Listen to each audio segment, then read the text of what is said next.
प्रणाम। हम छी जूली झा और समस्त मिथिलावासी संगे समस्त देशवासी के हमरा दिस से गणतंत्र दिवस के बहुत बहुत शुभकामना। आई बड़ा ही सुंदर गीत हम लग आयल छी जे अपन देश के शहीद नौजवान के लिए समर्पित है, पूर्ण रूप से समर्पित गीत है और राधे भाई के अद्भुत रचना और बहुत ही सुंदर एक गीत में शब्द सब है। हमरा आवाज में काफी पसंद कल गई गीत। आओ सुनी इस सुंदर सन गीत। कोना का बिसरबो तो हर नाम हेरो सुगना,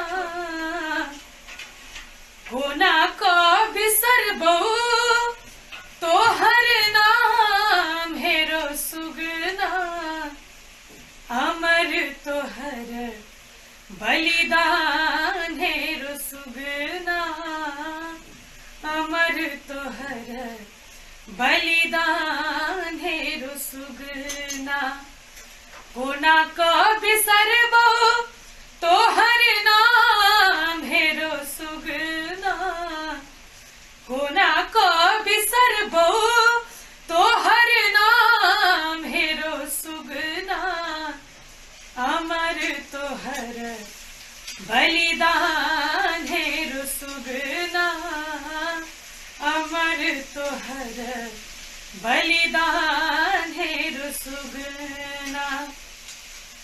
दूध पिया कर तोरा पोसलियो, अपना कोरा में तोरा खिललियो, दूध पिया कर तोरा पोसलियो, अपना कोरा में तोरा खिललियो, कोना चल गेले कबीरान हेरो सुगना, कोना चल गेले कबीरान हेरो सुगना, अमर तोहर बलिदान हेरो सुगना, अमर तोहर बलिदान हेरो सुगना।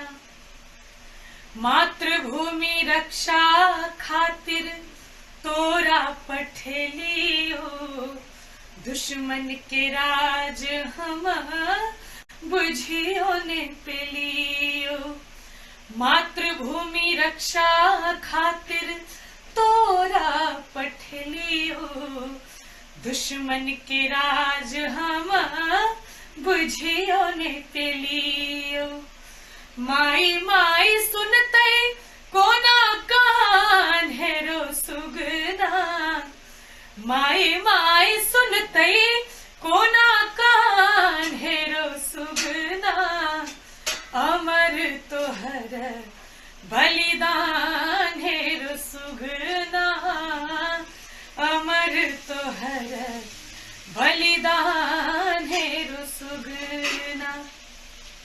राधे व्यथा की कही को सुने तई, लपटल तिरंगा में वीर जखने तई, जूली व्यथा की कही को सुने तई, लपटल तिरंगा में वीर जखने तई, बापक सुन भेल दलान हेरो सुगना, बापक सुन भेल दलान हेरो सुगना, अमर तोहर बलिदान हेरो सुगना, अमर तोहर बलिदान हेरो सुगना, कोना को बिसरबो तोहर नाम हेरो सुगना, कोना को बिसरबो तोहर नाम हेरो सुगना, अमर तोहर बलिदान हेरो सुगना, अमर तोहर बलिदान हेरो सुगना। धन्यवाद।